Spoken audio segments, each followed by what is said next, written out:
I, 21F, live in a house shared with 3 other girls, Sally, 20F, Holly, 21F, and Lisa, 21F. All of us, except for Lisa, went to school together. Holly and I were, and still are, fairly close. Lisa is Holly's cousin, whom I've known for years. Sally is someone we've always known and got along well with, but she's not really a close friend. She needed a place to live, and we needed a roommate. While we all tend to run in different circles, everyone knows everyone where we live. So, while I wouldn't hang out with the same small group as Lisa or Sally, we end up at the same parties and know the same people. Anyway, Sally has recently been dating someone new. She's kind of embarrassed about her past boyfriends, so we didn't pry.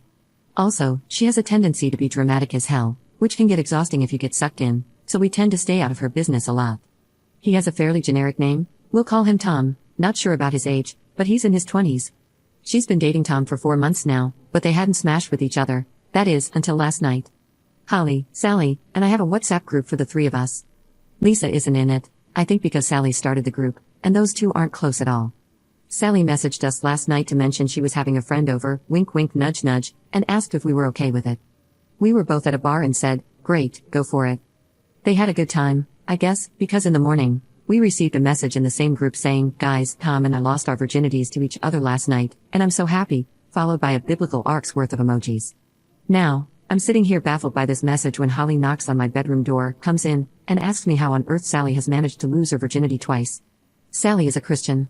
She's very devout when you ask her about her religion, but not that great in practice. This has nothing to do with any of us girls, so we don't care. But this was kind of weird.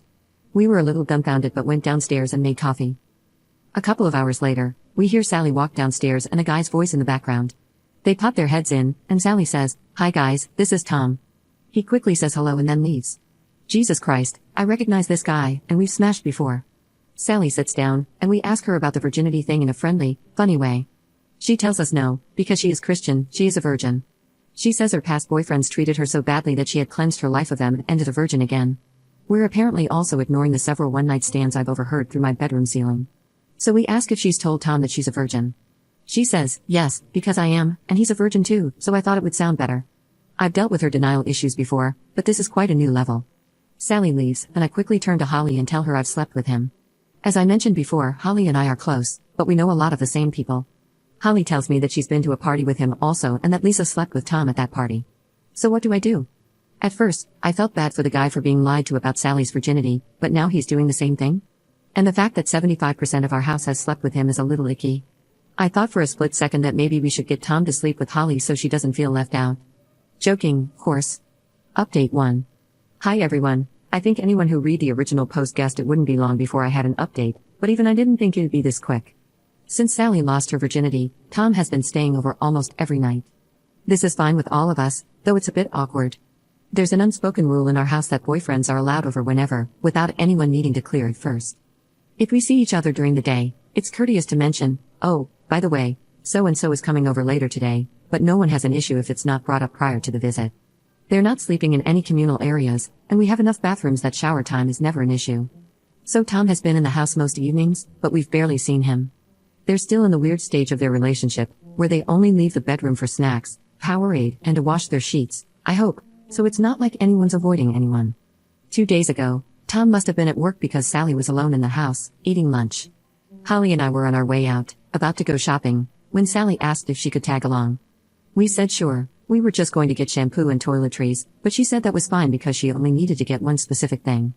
When we got to the mall, Holly went to get an eye test, and I was planning on just browsing for some work clothes, but Sally grabbed my arm and said, "You have to help me," while giggling, and dragged me into a store. Guys, it was a costume shop with some adult options, and she wanted to find an attractive nun costume. I felt like a deer in headlights, paralyzed not with fear, but with sheer inappropriateness and discomfort.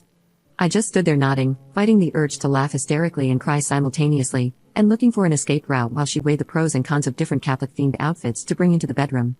I got home, popped a straw in a bottle of wine, and told Holly about my traumatizing experience. She howled with laughter. Moving on to today, about 30 minutes ago actually. Sally had a really early start at work and had to leave before Tom woke up. While I was eating breakfast, he walked into the kitchen and looked pretty shocked to see me. We said hi awkwardly, made small talk about the weather, and asked each other about school and work. I assumed that would be it, but then he addressed the elephant in the room. He said, "Hey, I don't want this to be awkward about us hooking up in the past. I haven't told Sally, and I don't know if you were planning on telling her. To which I replied, "No, I wasn't planning on it." "That's your business." "Okay, great. It's just that I'm worried she'll freak out, but I don't want to lie to her."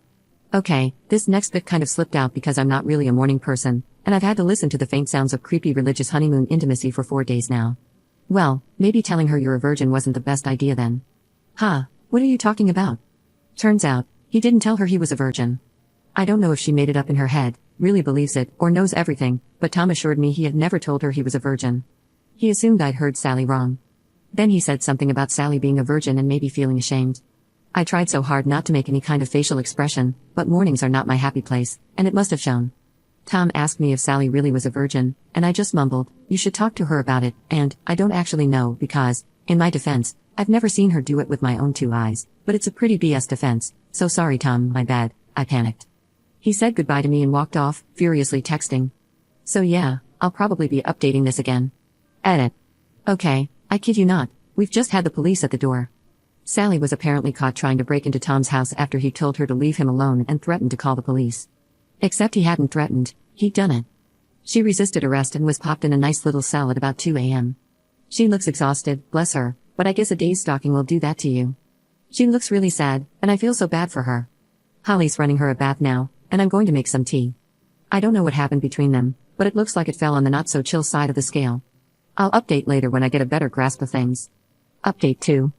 Okay guys, here we go. Safety belts on, hands and feet in the cart at all times. Sally's asleep in bed now, and a lot of details came to light. So, the police dropped Sally off at home, and they asked to have a quick chat with me about what happened while Holly took Sally upstairs to get changed and do whatever else she needed to do. The officer told me that Tom called the police at 1 a.m. because Sally was harassing him over the phone and throwing rocks at his window. By the time they got there, Tom had called 3 more times, and Sally was climbing up a fence and shimmying over onto the kitchen roof. They tried to talk her down, but she was screaming and crying. They thought she might be on some sort of illegal substance, but I told them it's just her personality and a bit of caffeine usually. I laughed, he didn't. Anyway, she tried to struggle when they restrained her and went to kick one of the officers. At that point, they were done being sympathetic, and they put her in the police car and into a cell. She's absolutely tiny, so they didn't have to use force or anything. She's fine, I promise. They asked us to contact her parents because she refused to give them any contact details for her family. She would only tell them her address where she lives with us. And guess who's off work this week and gets to play babysitter? Once they left, we got her in the bath, and Holly and I sat on the bathroom floor talking to her about what happened. She was just crying into the bath, looking so sad and vulnerable, and I felt really awful for mocking her on this sub and stuff. Then she started explaining. We asked what happened. Sally said Tom texted her while she was at work, saying we need to talk after work, and she immediately panicked because it's Sally. She blew up his phone. She didn't tell me this, she said she left him 3 missed calls, but she showed me her phone, and the call log showed nearly 40. My sympathy was now waning a little, but I was trying to be supportive. Once Sally finished work, she managed to get through to Tom on the phone. He told her that he had to confess he wasn't a virgin and didn't want to corrupt her innocence, so he had to let her go. At this point, Holly took a really deep breath, stood up, muttered something about needing more coffee, and walked out. I sort of asked Sally if she was sure that's what he said because it didn't make sense, and she nodded really aggressively, calling him a jerk for tricking her. I was trying to be gentle, rather than just calling her out on her BS, because she hadn't slept and she was an emotional mess. So, I asked why she didn't just tell Tom that she wasn't a real virgin. That was a mistake. She started crying and yelling about being a virgin again and how her virginity is her decision. Holly walked in with coffees and teas, and Sally calmed down. She gave Sally her tea and gave me a coffee.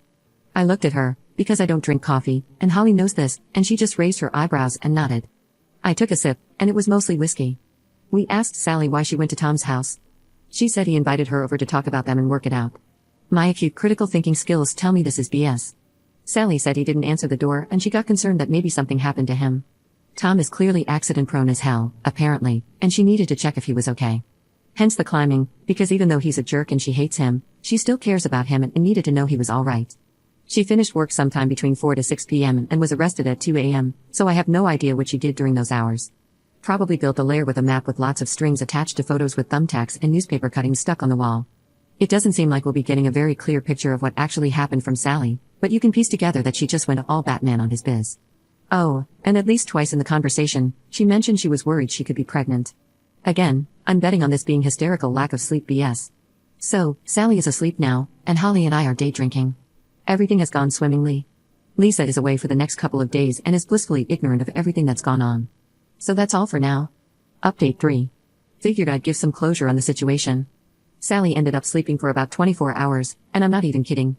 She went to sleep, woke up briefly to raid the fridge, and then went back to sleep. She has a blurry recollection of what happened and doesn't really remember the bath or telling me what happened. I joked that at least she didn't remember me running her bank account, which she laughed at, so she's getting back to herself a bit. This morning I sat her down and asked what was going on. She told me that school has been getting really overwhelming for her, especially with work too and going to all her church meetings and volunteering. She got some study pills, which I'm assuming is Adderall, from a couple of guys at school to keep her awake to finish essays. But as it always is with Adderall, people tend to take it a little too far. Anyway, Sally's little pick-me-ups became a regular thing, and none of us noticed because we all get a little caffeine dependent during the school year, and she had a pretty screechy voice to begin with. She apologized for going loco, and I apologized for being a lousy roommate and not noticing she was struggling. We did a ceremonious flushing of the pills down our least used toilet, and now it's probably going to be our never used toilet because I managed to drop the bag in, and I think it messed up the system because it's blocked. We have a meeting next week with someone at school, I guess a counselor, who's going to talk about healthy ways of dealing with stress. It was just going to be Sally going, but she was nervous, so I said I'd go too. It can't really hurt to know how to calm myself down in a way that isn't booze. I asked Sally if she was going to talk to her parents about this, but she said no because, as I mentioned in some comments, they're very religious and their suggestion would be pray more. I have their number, though, and I'll use it if I need to. I asked Sally if she was pregnant, and her eyes widened, and she looked baffled. She actually said, "No, are you?" So we can equate that to mild psychosis and craziness. She also asked me if I think Tom would ever speak to her again, and I just hugged her and started laughing, so she hit me and went really red. Sorry, honey, if he comes back after that, you don't want him. So for now, we are back to normal, I think. Sally is still a little crazy, but in the constantly hormonal kind of way. Holly and I haven't had a drink yet today, and Lisa is still oblivious to all of this. She probably won't care, she genuinely doesn't like drama. I'd love to start a blog about us, as many of you have requested, but I'm pretty sure it'd never be as interesting as these posts.